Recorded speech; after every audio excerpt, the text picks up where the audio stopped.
I'm Ronnie, co-founder of Four Wheeling in Western Australia. Behind the camera is Brian, doing a videoing for me. Now, welcome to our office, Juliamar State Forest today. So it's a nice sunny day, not too hot. And thought I'd do a review on the 79 series dual cab Landcruiser V8 turbo diesel to answer the many questions we received by email and Facebook. Alright, so let's start with the exterior of the vehicle. Steel bull bar, brush bars, very handy.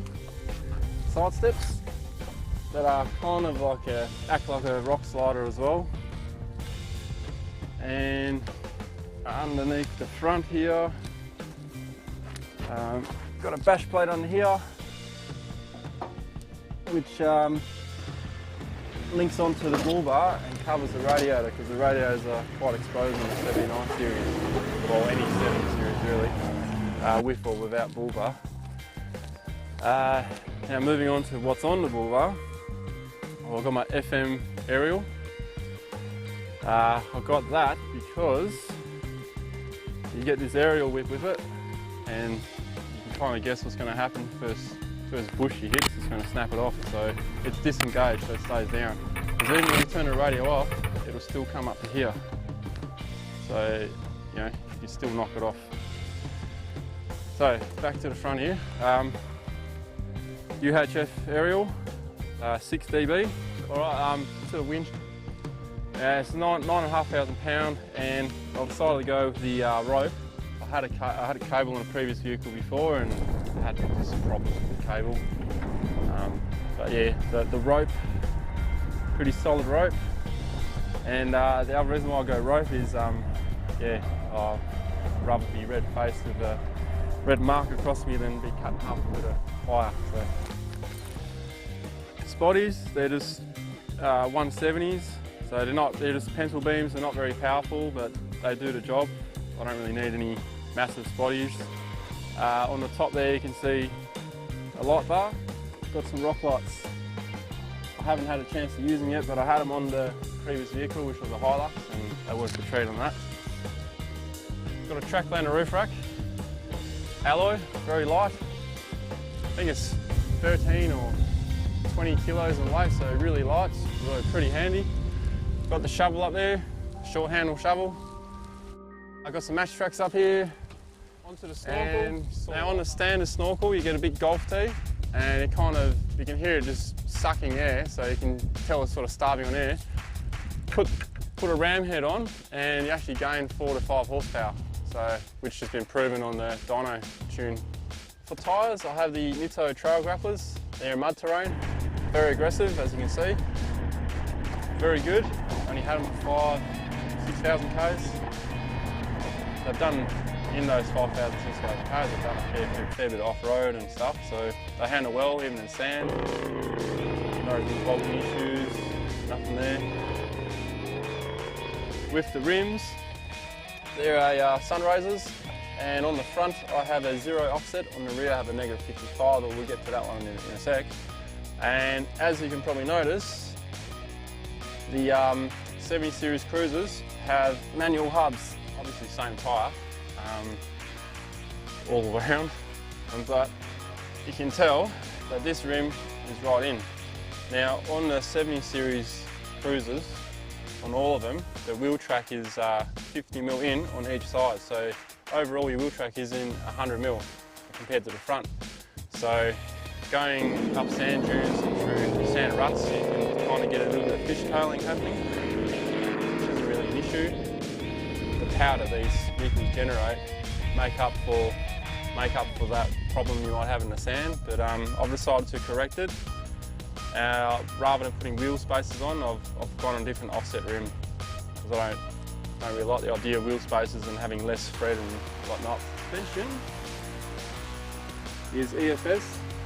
We've got a 3-inch lift at the front and a 3-inch lift at the rear, and heavy duty lift, and it's rated at 600 kilo constant load, and it's handling the additional weight from the box quite well. starts sagging, then I guess I'll go down the avenue of airbags, but so far so good. The ride is awesome, and the travel is actually quite good too.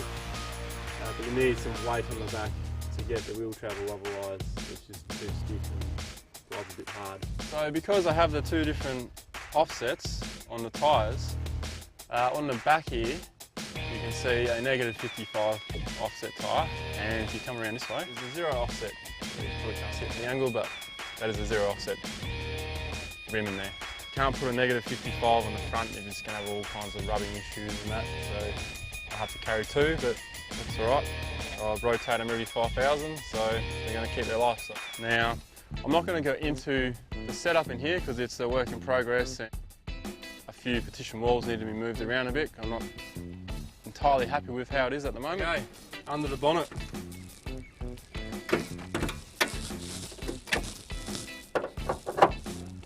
.5 litre V8 turbo diesel.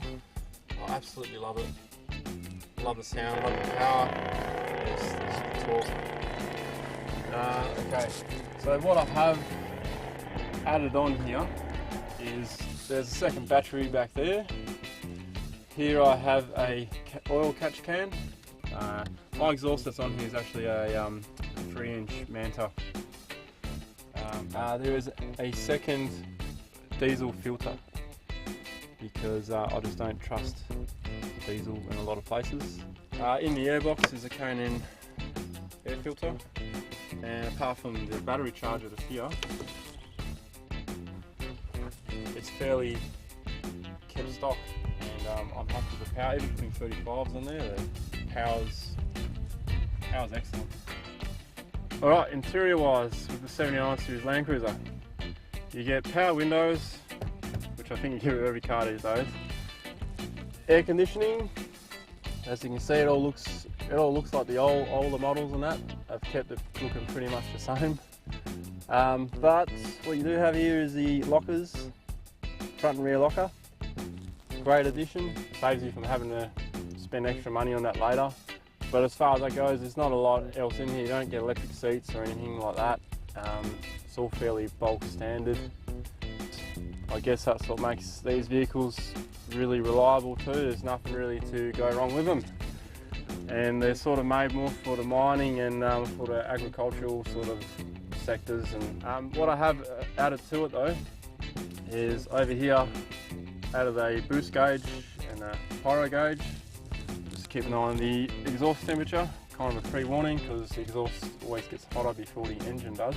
I've put my own deck in. The deck you get with the Cruiser is actually not bad, but you only get 2 front speakers, so you don't get 4 speakers in them. So I've added speakers and whatnot. Up here, I've added a overhead console. The reason I've done that is because the center console on the Cruiser is really small, so keep a lot of stuff up here. Got the UHF up here and somewhere to hang the microphone. And as far as the interior goes, that's pretty much it. So, thanks for watching. I hope you enjoyed the review. We'll be doing a few more of these types of videos along with our regular forward driving videos. So don't forget to subscribe if you haven't already, and don't forget to visit our forward drive website, fourwheelinginwesternaustralia.com, or the short link www.4wdinwa.com. It doesn't matter if you're from WA or anywhere in Australia or anywhere in the world really. There's full drive tips that'll pretty much cover everything, and camping tips as well. So thanks for watching. Catch you around.